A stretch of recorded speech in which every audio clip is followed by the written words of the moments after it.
Да, Јована, токму така имаме прекрасен, сончев, празничен ден и моравме да се подготвиме за убаво да изгледа сето тоа на екраните. А што значи независноста денес и колку ја цениме борбата на генерациите за слобода пред нас? Утро во новаа тема разговараме со господин Наум Бурески, председател на градската организација на Сојузот на борци, подпредседател на Сојузот на борци на Македонија. Господин Буревски, добро утро и добре дојдовте во Македонија наутро и нека е честит денот на независноста, 8 септември.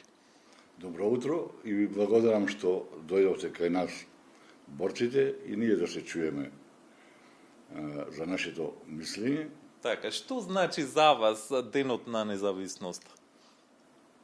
Прво да ви го честитам на сите граѓани на Македонија овој празник, овој голем историски празник, кој треба сите да го славиме со гордост, со смелост и да ни биде чест што го славиме.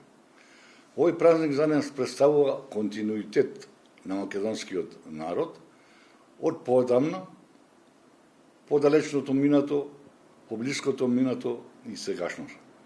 Сите оние цели на македонскиот народ се остварија на 8 септември. Тоа значи добивне своја држава, суверена, самостојна република Македонија тогаш е прогласена. И тоа е едно големо историско значење кое и понатака треба да се негува. Како го поврзувате денот на независноста со народно-ослободителната борба?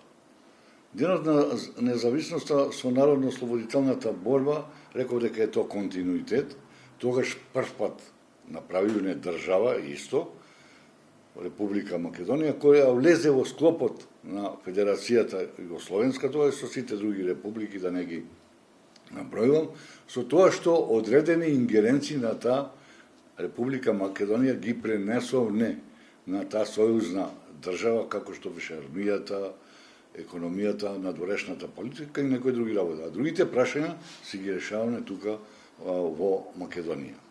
Господине Буревски, кои се најголемите вредности што македонскиот народ ги извојувал во минатото и колку тие вредности ги чуваме денеска? Вредностите се многу големи што ги извојува македонскиот народ. Почнувајќи од Илигденци, и Втората светска војна, партизаните кои водеа, тоа беше една голема историска работа што таа организација на партизаните покренаа младите луѓе.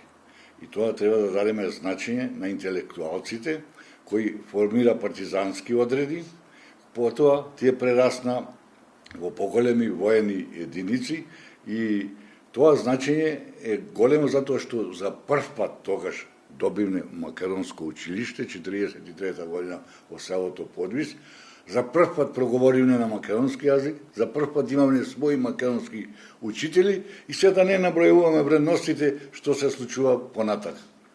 Значи, од организации, формирање на одбори месни, формирање на власт, сите тие работи, значи тоа е големо историско значење. А сето тоа се круниша после 90-та година со самоустановувањето на Македонија. Вие потекнувате од семејство на борец. Кои се спомените што ви ги пренесувале за борбата за самостојна и независна Република Македонија? Мојот татко беше партизан и со Восит зборуваше за НОБ и за она што после се остваруваше, затоа што беше жив после ослободувањето. Како младите луѓе тоаш со ентузијазам тргнале, со храброст тргнале да прават Македонија и стално он потенцираше дека државата Македонија никој не ни ослободи, лично ние, македонскиот народ. Дадовне 24.000 жртви и се да не кажуваме дека егејците 7.000, евреите 7.000, значи луѓе исто жртви на тие логори фашистички и слично. Важно е што најголемото значење што направија самостојна држава со своји собствени сили и снаги и жртви. Значи, се дадоа голем број на жртви. Тоа е огромно значење.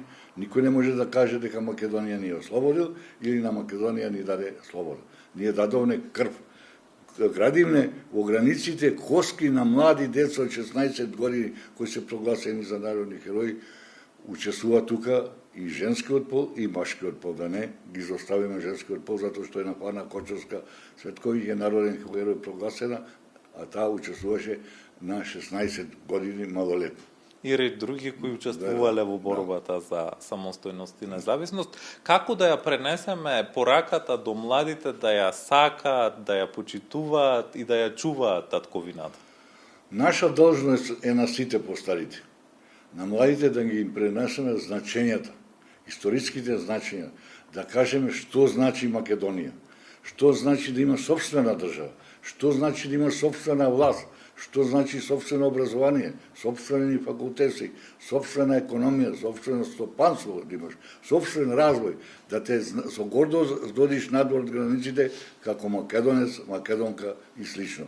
И тие вредности младите треба да ги чуваат, да се школуваат, да допренесуваат, да ја градат и надградуваат ова што постарите ние генерации го направиле. Господине Буревски, за крај на овој наш разговор, повеќе од 80 години од народно-ослободителната борба, повеќе од 30 години самостојна, суверена и независна Република Македонија. Каде е Македонија сега и каде ја гледате во иднина? Подносно на ова прашање за Македонија, кај гледаме после овие 30 години, за жал имам уште некои работи недорешени. Внатре во Република кој треба да ги решиме, размислување со зрели глави, да седнеме без разлика на вера, националност, тие прашања да си ги решиме внатре и да земеме чекор што побрзо да одиме напред, да одиме во Европа, да одиме во светот. Ние влеговме во НАТО, али Европа ни е многу значајна од економски и политички значај. НАТО ни беше чадор, забрзмено, покрај што е и политичка формација. Младите тука да работат, да допринесуваат, да ја градат земјата. Нашата е порака, нашиот завет на Сојузот на борците, младите деца да не останат тука, да се школуваат, надградуваат и да не завршат работата, да изградат на модерна, современа македонска држава. Убави пораки по повод Денот на независноста. Господине Буревски, вам ви благодарам за гостувањето во утро во Македонија наутро. И јас ви благодарам и ви го честитам уште еднаш овој голем историски празник. Нека е честит Денот на независноста. Јована, разговаравме со господинот Наум Буревски, председател на градската организација на Сојузот на борци и подпредседател на Сојузот на борци на Македонија.